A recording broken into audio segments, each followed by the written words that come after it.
Good Friday morning, Central Georgia. You're taking a live look at Atlanta's Hartsfield-Jackson International Airport here on this Christmas Eve. The time is now 5 a.m. on this December the 23rd. Thank you so much for starting your morning with us. I'm Wanye Reese. Right now, it looks like it's about 40 degrees or somewhere around that range right now, Jordan, but that's expected to drop as the morning progresses. That's right. When I got up out this morning around 3 a.m., it was 50 degrees. Like Wanye just said, around 40 degrees right now. In Atlanta, it's 25 degrees, so this is dropping really quickly. And also those wind speeds are also up. We're looking at 17 miles per hour, but just about 10-15 minutes ago, we saw wind speeds at 25 miles per hour here in Atlanta, and the camera here was shaking very drastically. But hey, the radar is clear. The cold front you'll see in a second is right on top of us, pushing out any lingering moisture over Central Georgia off the eastern coast into the Atlantic Ocean. You can see exactly where that cold front is by this pretty strong temperature gradient. We're looking at 36 in Monticello compared to 54 in McRae and Vidalia. That's that temperature gradient, very strong. You can kind of see also where the winds shift from out of the northwest and then out into the southwest as you move southeasterly. So that's how you know the cold front is right on top of us. Dew points will also drop as we head throughout the day. Wind speeds will continue to increase as we head throughout the day as well, but I will be tracking the cold front that will be moving in today, the super cold air moving in tomorrow morning, and the freezing and drier air that will be in place all holiday weekend coming up in your full forecast. Thank you, Jordan. Well, the same Arctic weather that's making its way here to Central Georgia is impacting people across the nation. Right now, heavy snow and strong winds have created chaos in the Midwest, with the Northeast bracing for Friday's impact. Already, thousands of flights have been canceled or delayed, disrupting travel plans just 2 days before Christmas. Jared Hill has more. Pre-holiday headaches as a historic winter storm bears down on much of the country. Frigid temperatures in Texas led to power outages, leaving some residents in the dark on the coldest day of the season so far. I'm really glad that I have a fireplace, because otherwise I'd be freezing right now. Heavy snow and wind squalls blasted through the Midwest, causing many shoppers in Indiana to make a mad dash to the stores for last-minute groceries and propane tanks to keep warm. It's always the first snow that freaks people out. The icy conditions have wreaked havoc on Christmas travel plans for the millions who are hitting the roads. Like even in the areas that have been plowed really well, if you get above 40 miles an hour, you start sliding around. And also those hitting the skies, with more than 12,000 flights canceled or delayed Thursday, according to FlightAware. Chicago's O'Hare Airport was one of the hardest hit. I have this insane itinerary now. It's been a little nerve-wracking. AAA estimates that as many as 7 million Americans will crowd into the nation's airports this holiday season, but they can expect flight disruptions to continue as the storm moves eastward. Even after the storm passes, the severe cold freezing throughout much of the country could slow down the airline's recovery plans for days. As so far today, the total flight cancellations within, into, or out of the United States have already surpassed the total for all of yesterday. Around 2,700 flights have been canceled, and right now temperatures have dropped as much as 50 degrees in some areas. 5:04. In other news from around the nation, the House January 6th committee released its final report on the 2021 attack on the U.S. Capitol. The more than 800-page report says then President Donald Trump criminally engaged in a multi-part conspiracy to overturn the lawful results of the 2020 presidential election. In addition, the report says he failed to act to stop his supporters from attacking the Capitol. The Senate passed a massive $1.7 trillion spending bill. It finances the federal agencies through September of next year and provides more military and economic aid to Ukraine. Next, it goes to the House for a final vote before it's going to be sent to President Joe Biden's desk for him to sign it into law. Let's go ahead and get you to some state news. The census says the nation's population is growing again after the pandemic, and Georgia is one of the leaders. As of July the 1st, they say nearly 11 million people live in our state, making us the 8th largest state. And Georgia picked up 200,000 people since April of 2020, just after the start of the pandemic. That's second only to Arizona. Most of that growth, 128,000 people, came from folks moving from other states. Around 38,000 came in international immigration. The rest came from natural growth in the population. There were 33,000 more births than deaths. The census says America's population on July 1st was more than 333 million. Nationwide, they say the biggest growth factor is international immigration.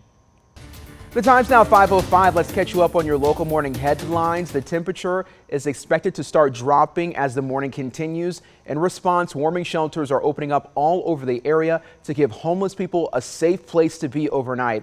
The Table First Christmas Church in Warner Robins is one of the newest warming shelters. They offer a warm room for people to chat and relax with hot meals for free. You can also enjoy some coffee and hot chocolate that's set up right near the door so you can grab them as you come in from the cold. The Table opened up the shelter earlier this year, but they didn't fill up. That's why they're making trips around Warner Robins in a bus, picking people up to go to the shelter. In Bibb County, there are a few shelters available for folks who need it. The United Way says there are additional warming beds now open at the Salvation Army on Broadway. Other supportive shelters include Brookdale Resource Center on Brookdale Avenue, Daybreak on Walnut Street, and the Macon Rescue Mission. In light of the holiday and weather, the Macon Transit Authority is offering free bus rides. The free rides are happening now and continue through Christmas Eve at 4:10 p.m. MTA is closed Christmas Day and Monday, December the 26th. We're going to have a lot more in these stories for you a little bit later on at 5:30. Remember, you can always find these stories on our website at 13wmaz.com. Now for a story that comes straight from the heart. Christmas came a bit early for 8 Bibb County jail inmates. An East Macon rapper named Baby Jungle and his label Guap Records covered their bail. $15,000 went into reuniting those with nonviolent offenses with their families just before the holidays. That's about $1,000 to $2,000 for each inmate.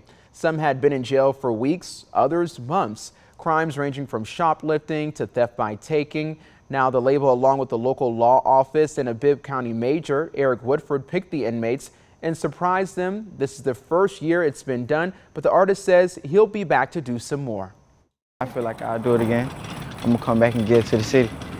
Every time I achieve a new goal, I'm gonna come back and give it to the city every time. But I got some more plans I wanna do for the city for sure. The rapper and labels say there's still money left from the $15,000. Major Woodford will choose an additional nonviolent offenders who will receive the bail money. The time is now 5:08 here on your Friday morning. Jordan, I know people were calling into the newsroom this morning. They were concerned with black ice. Can you kind of break that down for us this morning? What is it looking like? Definitely. So right now, the chances for black ice is very low, and that's because we're going to see a lot more sunlight. That front is right over us as we speak. Once that front makes its way eastward and the sun lifts up, any remaining water, which is very little, any remaining water out there on the streets or roadways should evaporate out, and we should be back to very, very drier conditions. I'll talk about the dew points a little later in the forecast, but for now we are taking a live look over in downtown Macon. Macon is sitting at 49 degrees. That dew point is now at 38 degrees. So definitely drying out there. We're not even seeing any rain. That it is so dry out there. We were expecting some showers earlier this morning, but it looks like all of it has started to dissipate. As we head throughout the morning, temperatures again are going to drop pretty substantially, pretty quickly. You can already see that temperatures for some of our south and eastern counties are still in the 50s. That's 52 in Eastman, 54 in McRae, 54 in Vidalia, and Swainsboro and Dublin. Meanwhile, to our north and west, you have those temperatures already in the 30s. That's 36 in Monticello, 39 in Thomaston. That's close to a 20-degree temperature difference all throughout central Georgia. You can see exactly where that front is lined up, not only from the temperature gradient and the colors, but also the wind shift coming in. One from out of north and west, and then quickly shifting from out of southeast. So we got cooler air coming in from the north to the west of this front, and warmer air still moving through the east of this front. But you can see exactly where the front is on a future view as well. You can see where the cloud cover really starts to dissipate. We have plenty of cloud cover out in front of that cold front, but back to the west, not nearly as much. But let's track the rain and the temperatures. Like I said, the rain is already starting to clear out this morning. Temperatures will drop here on out. In fact, this might be the warmest we will see at the moment over the next few days. We're already seeing temperatures by 5 a.m. around this time in the mid-30s, upper to mid-40s for some of our south and eastern counties, moving to 7 a.m. Again, drastically dropping. Already seeing temperatures in the 20s, 27 in Macon, 27 in Warner Robins. But look at that wind chill. That's the blue number right next to the actual temperature. That's the real feel of the environment. We're talking about temperatures already in the teens as early as 7 a.m. And that's really early compared to what we thought originally, meaning this front is moving a lot quicker, meaning those wind speeds are going to be a lot stronger. But the blue starts to take over the map, and we're sitting in the upper 20s and lower 30s for the majority of the day today. Like I said, that sunlight will be out to kind of limit any black ice chances, but that sun will really be battling the cooler air that's coming in from the north and west, ultimately keeping those temperatures in the upper 20s and lower 30s for the most part of the day. Now, as we head into tonight and into tomorrow morning, different story. This is when we see the coolest temperatures move in. This is now Saturday, 7 a.m. Right before sunrise, the coolest part of the day. We're going to see radiational cooling overnight, and that cold Arctic blast is still moving in. Again, this is when we're going to see the coolest part of the week, really. But temperatures will drop as low as the teens. And this is the temperature, not the wind chill. Wind chill will get into the negative. That's -4 for Forsyth, -4 in Thomaston, -1 in Butler, 0 degrees in Macon, 1 in Robbins, -2 in Wrightsville. This is extremely, extremely cold temperatures. You don't want to be outside during this time. Temperatures so low, there's not going to be much water vapor in the air, so you're also going to want to wear chapstick whether you're indoors or outdoors, just because it's going to be very dry outside. But as we head into Saturday night, temperatures will start to rise up a little bit as we head towards the evening hours right before sunset. Temperatures in the upper 20s as well as in the teens. And then Sunday, 7 a.m., similar situation, dropping and then rising back up. We will have a hard time even getting above freezing as we head over the next 3 days. Wind gusts are also going to be strong, just highlighting that wind chill factor once again. But as we head over the next 7 days, it's like by Thursday of next week, we could see those temperature highs back in the 60s and rain chances on Friday of next week.